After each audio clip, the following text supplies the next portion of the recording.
things, right? So the couple of things it's gonna come down to is your mindset, your beliefs about making phone calls. That's gonna be a huge one. The next is gonna be about being prepared, right? Sometimes people don't actually make phone calls because they're not prepared, right? They don't know what to do. They don't know what to say on the phone. They don't know who to call, and they haven't practiced. Like, you're just not prepared. So the first one and the most important one is beliefs, and that's really what I want to focus with you on, right? Is the belief. So the first question I have for you is, do you believe that making phone calls can lead to listings and give you a better business, so you could leverage your business from buyers to listings? You do believe that? Awesome. And I know you've seen Stephanie make some phone calls, and you've done some in the past. So has there been times in the past? How many calls are you making a day, would you say, right now?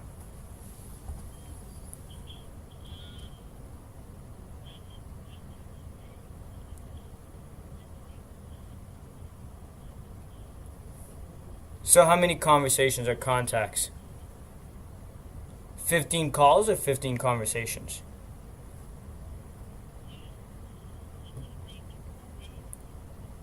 Okay, so how many conversations are you averaging a day?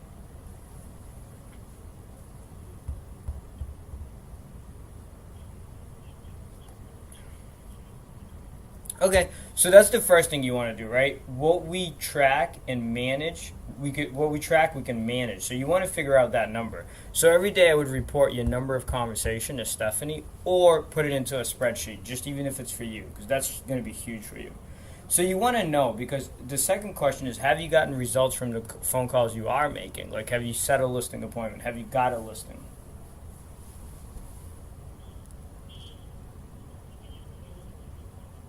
Two listings for making phone calls. Okay, excellent. So you believe it works and you have gotten results. You just can't get over the fact that you have to do it consistently and in a large quantity to get massive results.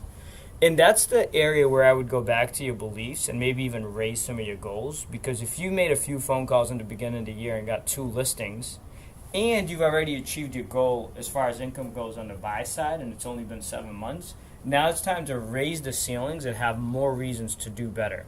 Then you're going to go back to making the phone calls. When it comes back to making phone calls, the first thing you want to do is you want to track your activity. Because if you track your activity, we could look and say, like, if you knew that you made 5 conversations every day and you got 2 listings, for example, we could just say, okay, so it takes you on average 25 conversations to get a listing. And once we know that, we can know exactly how many you have to make to achieve your goals. Does that make sense? Excellent. So the first thing I want you to do is start tracking your numbers, okay?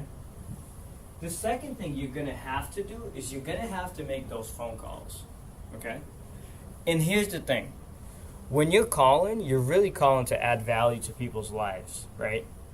And you're really calling because your team is the best team in your marketplace to get the job done for that, that buyer or that seller, for this example. And if you're not making that phone call to that person, then they're going to end up with an agent that's not as strong as you and probably get less money for the sale of the home. Do you believe that?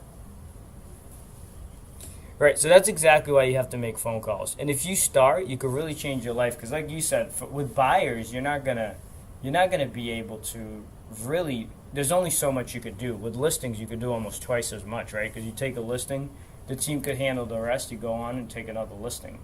So the first question I have to you is prepare. So, do you know what to say on the phone when you call them? Do you have a script you're working with?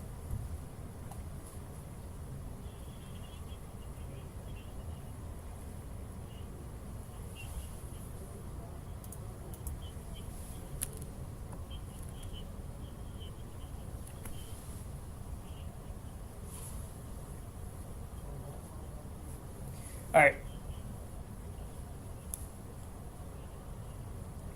Excellent. That's a great point. So here's the thing I want to say about scripts, right? Is just a baseline so you can keep the conversation on track. Now, when you're making those phone calls, really you have to listen and dig deep. So the next thing I would say for you is, are you role playing and practicing your script daily?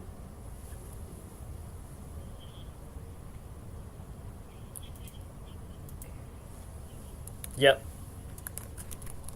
All right, so that's going to be your homework assignment, is to get some role play partners and practice your scripts. And here's why. if you practice your script, one is you're going to feel confident about what you're saying. Two, you're actually not going to use it as much, and you'll be able to listen to the consumer much more because you can focus, instead of focusing on the script, you could focus on listening because you're going to know what to say. The other thing is you're going to get really good at what you're doing, so you're not wasting a lot of money and resources on the phone, right? Because if I'm on the phone and I don't know what to say next, then I'm losing money because I didn't practice. Now that person's going to hang up, I'm not going to get the appointment that I could have, right? So the first thing you want to do is practice what you say.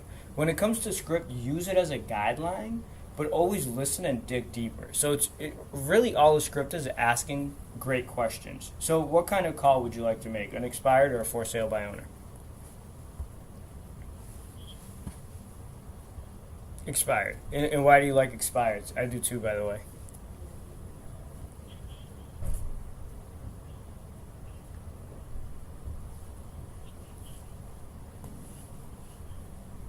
Yep.